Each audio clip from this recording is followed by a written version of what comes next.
Es común que exista una manera de ver a Paulos, Saúl de Tarso, como alguien que no está en total acuerdo con los primeros emisarios de Josué de Nazaret. Uno de los textos empleados para proponer dicha hipótesis es justamente la carta a las comunidades en Galatia, para decir que Paulos mismo, Saúl, estoy empleando su nombre greco-latino, Paulos, y el hebreo Saúl intercambiado. Esta carta Saúl la hizo específicamente para mostrar, evidenciar que él es un agente autónomo. Es decir, Josué le eligió a él por voluntad divina y por lo tanto, él no necesita pasar tiempo considerable con ninguno de los otros emisarios, shilichim, apóstoles anteriores a él, porque él tiene un contacto directo con Josué de Nazaret. Porque su mensaje fue directamente revelado a su persona.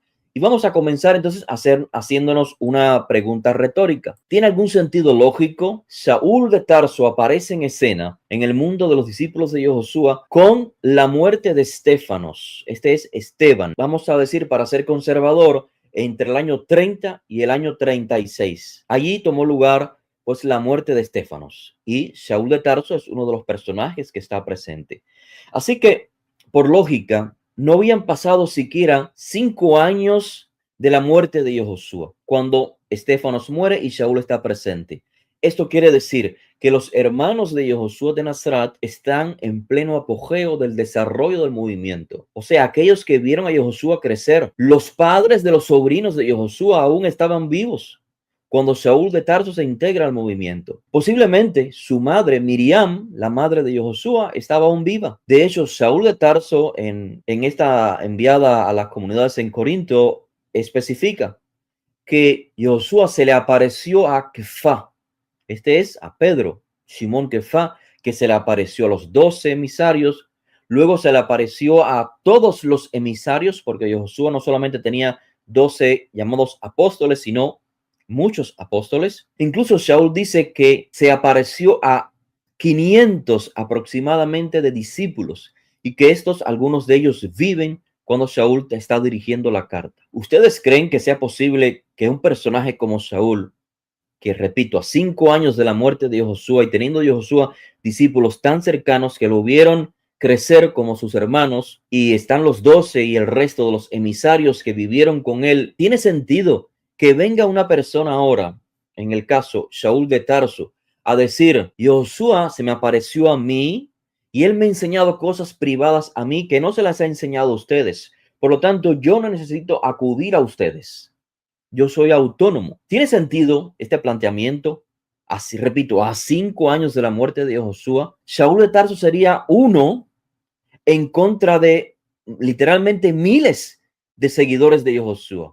No tiene siquiera sentido lógico, como decía. Vamos a dejar que las palabras de Saúl tengan coherencia, basado en la lógica, basado en el contexto histórico y, por supuesto, sociocultural que estamos empleando, porque no estamos hablando simplemente de escritos, vamos a decir, de la China. No, estamos hablando de escritos de la etnia judía de hace 2000 años atrás. Esta propuesta que yo les decía, esta hipótesis que presenta a Saúl de Tarso como alguien en oposición a ciertas enseñanzas de los emisarios anteriores, comienza a partir de una lectura anacrónica de este texto que estamos estudiando, la carta a las comunidades en Galatia. Pablo tiene su propia enseñanza y su propia enseñanza es diferente a la de los demás. Y nadie lo puede discutir porque a él se le reveló. O sea, Josué mismo le enseñó a Saúl de Tarso qué es lo que debe de proponer. Y para comenzar a profundizar, vamos a hacer un contraste entre este papiro 46 con la traducción que estamos realizando con la traducción llamada Reina Valera del 1960. En azul, la traducción, repito, de Reina Valera 1960. Es simplemente por tomar una referencia. Y luego en rojo les comparto la traducción que estamos realizando.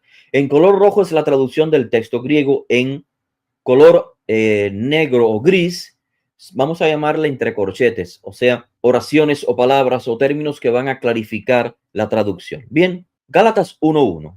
Dice así, según la traducción Reina Valera. Pablo, apóstol, no de hombres ni por hombre. Y esa es la palabra, la oración clave. No, apóstol, no de hombres ni por hombre. Nótese el plural. no de hombres, y luego ni por hombre. ¿Qué significa esto? ¿Hombres y hombre? Recuerden que Shaul está respondiendo a ciertos conflictos que se han creado en Galatia. El conflicto ya lo explicamos en charlas anteriores, así que luego podrán ver con más detenimiento realmente el meollo del asunto. ¿Cuál era el problema en Galatia por lo cual Shaul escribe esta carta?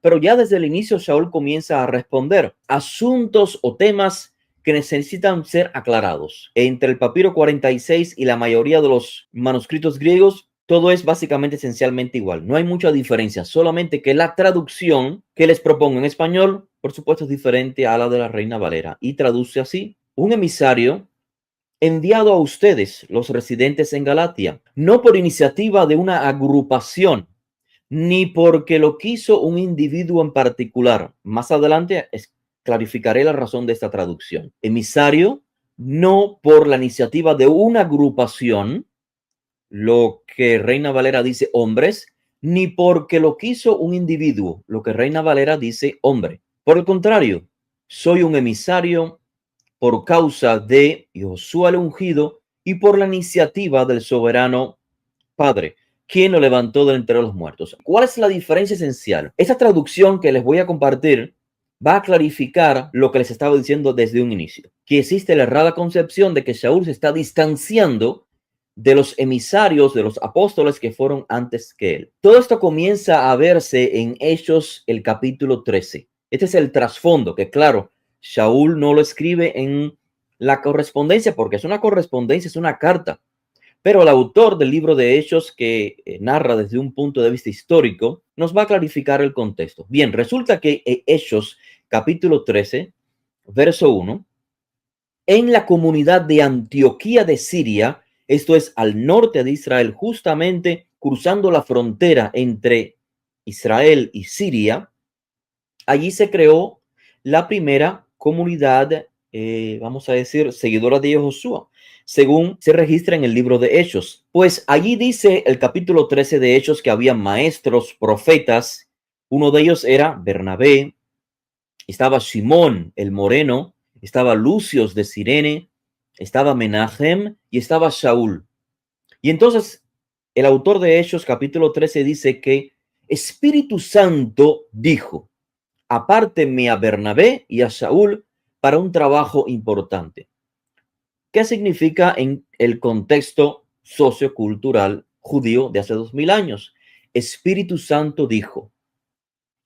Ruach HaKodesh es el concepto, sea que se traduzca en español como Espíritu Santo o en griego o en cualquier idioma.